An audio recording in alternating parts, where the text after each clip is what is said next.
Justice Yashwant Verma के घर में लगी आग से जुड़ा एक वीडियो सामने आया जहां भारी मात्रा में कैश मिला था।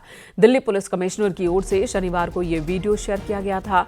वीडियो ऐसे सामने आया है जब दिल्ली हाईकोर्ट के मुख्य न्यायाधीश डीके उपाध्याय ने जस्टिस यशवंत वर्मा के सरकारी आवास से नकदी मिलने के मामले में भारत के चीफ जस्टिस संजीव खन्ना को एक रिपोर्ट सौंपी है। जस्टिस उपाध्याय ने घटना के संबंध में साक्ष्य और जानकारी एकत्रित करने की आंतरिक जांच प्रक्रिया शुरू की थी। इसी दौरान जस्टिस वर्मा के घर के अंदर का ये वीडियो सामने आया जिसमें जले हुए नोटों के बंडल दिखाई दिए। इतना ही नहीं, सुप्रीम कोर्ट को सौंपी गई रिपोर्ट में प्रकाशित कर दी गई है।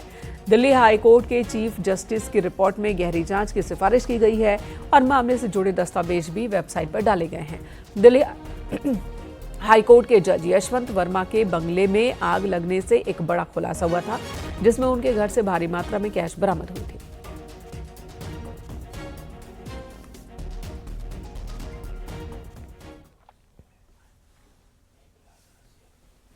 इस मामले से जुड़ी एक और बड़ी खबर, दिल्ली हाईकोर्ट के जज यशवंत वर्मा पर लगे आरोपों की जांच के लिए सीजीआई ने 3 जजों की एक समिति बनाई है जिसमें पंजाब हरियाणा उच्च न्यायालय के मुख्य न्यायाधीश, जस्टिस हिमाचल प्रदेश उच्च न्यायालय के मुख्य न्यायाधीश और कर्नाटक हाईकोर्ट के न्यायाधीश शामिल हैं। इतना ही नहीं, सुप्रीम कोर्ट ने जज यशवंत वर्मा का नाम रोस्टर से हटा दिया है और जांच जारी रहने तक जज यशवंत वर्मा को कोई न्यायिक कामकाज नहीं दिया जाएगा।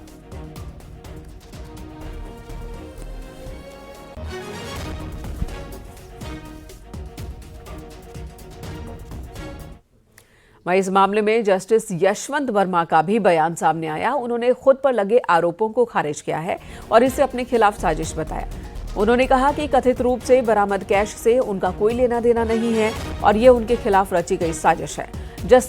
जस्टिस यशवंत वर्मा के इन दलीलों को दिल्ली हाईकोर्ट के चीफ जस्टिस डीके उपाध्याय ने खारिज किया और आग की घटना के अगले दिन मलबा हटाए जाने को चिंताजनक बताया। सुप्रीम कोर्ट और दिल्ली हाईकोर्ट के चीफ जस्टिस ने जस्टिस यशवंत वर्मा से सवाल पूछा कि 15 मार्च की सुबह पैसा किसने हटाया। इस पूरे मामले को लेकर न्यायपालिका और जांच एजेंसियों की नजरें टिकी हुई हैं।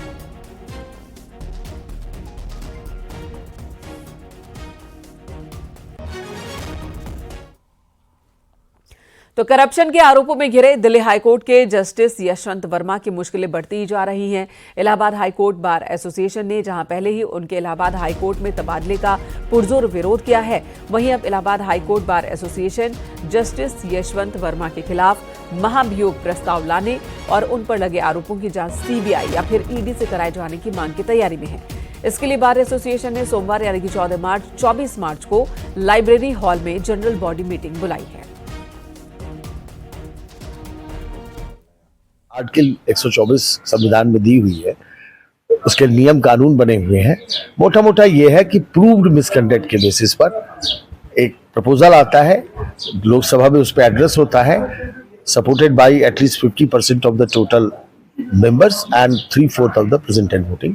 देयर आफ्टर ये एड्रेस होने के बाद ये वहां से पास होकर फिर जाता है प्रेसिडेंट के पास, प्रेसिडेंट उसे रिमूवल का ऑर्डर पास करता है। सर, आप तो सीनियर एडवोकेट हैं, कानून को बारीकी से समझते हैं। जो ये ताजा मामला जस्टिस यशवंत वर्मा का है, क्या इसमें अभी तक मिसकंडक्ट प्रूव हुआ है? क्योंकि अभी ये इन्वेस्टिगेशन जो है इन प्रोसेस है। नहीं, प्रूव नहीं हुआ है, प्रूव नहीं।